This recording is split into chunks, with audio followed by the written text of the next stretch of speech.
ಕನ್ನಡ ಸಿರಿ YouTube ಚಾನಲ್ನ ಎಲ್ಲ ವೀಕ್ಷಕರಿಗೆ ಹಾಗೂ ಅಂಗನವಾಡಿ ಕಾರ್ಯಕರ್ತರಿಗೆ ಕನ್ನಡ ರಾಜ್ಯೋತ್ಸವದ ಶುಭಾಶಯಗಳನ್ನು ಕೋರ್ತಾ, ಎಲ್ಲಾದರೂ ಇರು ಎಂತಾದರೂ ಇರು ಎಂದೆಂದಿಗೂ ನೀ ಕನ್ನಡಿಗನಾಗಿರು ಅಂತ ಹೇಳ್ತಾ, ಪೋಷಣ್ ಟ್ರ್ಯಾಕರ್ ಅಪ್ಡೇಟ್ ಆಗಿದೆ. 24.9.5 ಹೊಸದಾಗಿ ಅಪ್ಡೇಟ್ ಆಗಿರುವಂಥ ವಿಷಯ. ಹಾಗಾಗಿ ಪೋಷಣ್ ಟ್ರ್ಯಾಕರ್ನ ಅಪ್ಡೇಟ್ ಮಾಡ್ಕೊಳ್ಳಿ. ಮೊದಲನೇದಾಗಿ ಅಪ್ಡೇಟ್ ಆಗಿರುವಂಥ ವಿಷಯ ಏನಪ್ಪ ಅಂದರೆ, common dashboard is available SS app DPO and CDPOs ಅಂತ ಇದೆ. ಅಂದರೆ ಇನ್ನು ನಾವು ಲಾಗಿನ್ ಆಗಲಿಕ್ಕೆ ಹೋಗಬೇಕಾದ್ರೆ ಇಲ್ಲಿ ಸೂಪರ್ವೈಸರು CDPO DPOಗೆ ಸಂಬಂಧಪಟ್ಟಂತೆ ಅಲ್ಲಿ ಅವರಿಗೆ ಕಾಮನ್ ಡ್ಯಾಶ್ಬೋರ್ಡು ಅವೈಲೇಬಲ್ ಆಗ್ತಾಯಿದೆ. ಇದು ಅಂಗನವಾಡಿ ಕಾರ್ಯಕರ್ತರಿಗೆ ಇರುವಂಥದ್ದಲ್ಲ. ಇನ್ನು ಎರಡನೇದಾಗಿ ಅಪ್ಡೇಟ್ ಆಗಿರುವಂಥದ್ದು THR HCM ಏನು ಇಶ್ಯೂ ಇತ್ತು. ನೀವು THR ಹಾಕಬೇಕಾದ್ರೆ ಏನು ಸಮಸ್ಯೆ ಆಗ್ತಾಯಿತ್ತು, HCM ಹಾಕಬೇಕಾದ್ರೆ ಏನು ಸಮಸ್ಯೆ ಆಗ್ತಾಯಿತ್ತು, ಆ ಸಮಸ್ಯೆನ ಸಂಪೂರ್ಣವಾಗಿ ಕ್ಲಿಯರನ್ನು ಮಾಡಿದ್ದಾರೆ ಎರಡನೇ ಅಪ್ಡೇಟು. ಇನ್ನು ಮೂರನೇ ಅಪ್ಡೇಟ್ ಆಗಿರುವಂಥದ್ದು LMP ಮತ್ತು ANC ಡೇಟ್ ಸೆಲೆಕ್ಷನ್ ಇಶ್ಯೂ ಏನಿತ್ತು.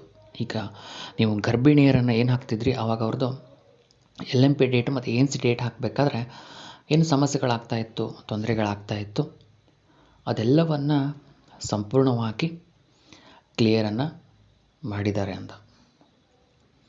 ಅದರ ಜೊತೆಗೆ ನಾಲ್ಕನೇದಾಗಿರುವಂಥದ್ದು ಸಂಪೂರ್ಣವಾಗಿ ಏನು ಬೇರೆ ಬೇರೆ ಆಪ್ಷನ್ಗಳಲ್ಲಿ ಏನು ಸಮಸ್ಯೆಗಳಾಗ್ತಾಯಿತ್ತು, ಆ ಸಮಸ್ಯೆಗಳನ್ನು ಸಹ ಕ್ಲಿಯರ್ ಮಾಡಿದ್ದಾರೆ ಅಂಥೇಳಿ ಹೇಳ್ತಾ ಇದ್ದಾರೆ.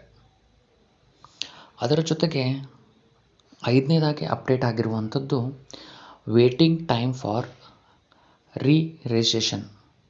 ಈ ರಿಜಿಸ್ಟ್ರೇಷನ್ ಏನು ಮಾಡ್ತಿದ್ರಿ ಅದರ ಸಮಯವನ್ನು 15 ನಿಮಿಷ ಮೊದಲು ಕೊಟ್ಟಿದ್ರು, ಇವಾಗ ಅದನ್ನು 5 ನಿಮಿಷಕ್ಕೆ ಕಡಿಮೆಯನ್ನು ಮಾಡಿದ್ದಾರೆ ಅಂಥೇಳಿ ಹೇಳ್ತಾ ಇದ್ದಾರೆ. ಈ ರೀತಿಯಾಗಿ 5 ಅಪ್ಡೇಟ್ಗಳು ಇಲ್ಲಾಗಿದ್ದಾವೆ. ಅದ್ರ ಹೊಸದಾಗಿ ಏನಿಲ್ಲ, ಇರುವಂಥ ಸಮಸ್ಯೆಗಳನ್ನೇ ಕ್ಲಿಯರ್ ಮಾಡಿರುವಂಥದ್ದು. ಒಂದನೇದಾಗಿ CDPO DPO SS ಆ್ಯಪ್ನಲ್ಲಿ ಕಾಮನ್ ಡ್ಯಾಶ್ಬೋರ್ಡ್ ಬಂದಿದೆ ಅಂತ ಅವ್ರಿಗೆ ಸಂಬಂಧಪಟ್ಟಂತಿದೆ. ಬಿಟ್ಟರೆ ನಿಮ್ಗೇನು THR HCM ಅಲ್ಲಿ ಏನು ಸಮಸ್ಯೆ ಆಗ್ತಾಯಿತ್ತು, LMP ಮತ್ತು ANC ಡೇಟ್ ಹಾಕಬೇಕಾದ್ರೆ ಅಲ್ಲಿ ಏನೇನು ನಿಮಗೆ ಸಮಸ್ಯೆಗಳಾಗ್ತಾಯಿತ್ತು ಅದನ್ನು ಕ್ಲಿಯರ್ ಮಾಡಿದ್ದಾರೆ. ಮುಖ್ಯವಾಗಿ ನಮಗೆ ಇವಾಗ ಬೇಕಾಗಿರೋದೇ THR HCM ಸಮಸ್ಯೆಗಳು ಕ್ಲಿಯರ್ ಆಗಬೇಕಾಗಿತ್ತು, ಅದು ಆಗಿದೆ. LMP ANC ಡೇಟು ಆ ಸಮಸ್ಯೆ ಕ್ಲಿಯರ್ ಆಗಿದೆ. ಅದರ ಜೊತೆಗೆ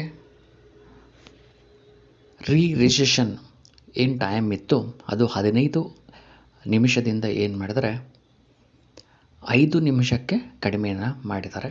ಇದಿಷ್ಟು 5 ಅಪ್ಡೇಟ್ಗಳು ಪೋಷಣ್ ಟ್ರ್ಯಾಕರ್ 24.9.5ರಲ್ಲಿ ಹೊಸದಾಗಿ ಆಗಿರುವಂಥದ್ದು. ಬಿಟ್ಟರೆ ಹೊಸದಾಗಿ ಯಾವುದೇ ವಿಷಯ ಇಲ್ಲ ಅಂತ ಹೇಳ್ತಾ, ಇಲ್ಲಿವರೆಗೂ ವಿಡಿಯೋವನ್ನು ನೋಡೋದಕ್ಕೆ ತಮ್ಮೆಲ್ಲರಿಗೂ ಧನ್ಯವಾದಗಳು.